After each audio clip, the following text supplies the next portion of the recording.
Friends, మీరు trading లో తెలుసుకోవాల్సిన చాలా ఇంపార్టెంట్ ఆస్పెక్ట్ వచ్చి how to handle the losses అండి. ఎందుకంటే losses are part of the trading అండి.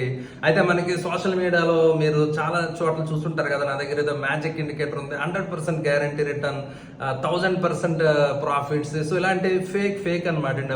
అవన్నీ కూడా నమ్మకండి ఫ్రెండ్స్. ట్రేడింగ్ అనేది లాసెస్ అనేవి పార్ట్ ఆఫ్ ద ట్రేడింగ్ అనమాట అండి. ఎవరు కూడా 100% ప్రతి ట్రేడ్ సక్సెస్ అయిన ట్రేడర్ ఇప్పటిదాకా వరల్డ్ ఎవరు లేరనమాట అండి, ఉండరు కూడా. So trading is all about probability అనమాట అండి. సో అందువల్ల ఏంటంటే లాసెస్ వస్తాయి అనమాట అండి. బట్ కానీ నేను ప్రీవియస్ గా మీకు చెప్పినట్టుగా ట్రేడింగ్ నుంచి అవుట్కమ్ 4 రకాలుగా రావచ్చు అనమాట అండి.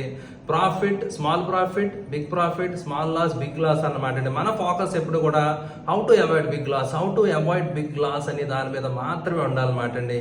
చిన్న లాసులు వచ్చినా కూడా మీరు ఇబ్బంది పడకండి. సో చిన్న లాసుల్ని ఈజీగా తీసుకుంటే that is part of the game అని ముందుకు వెళ్ళండి.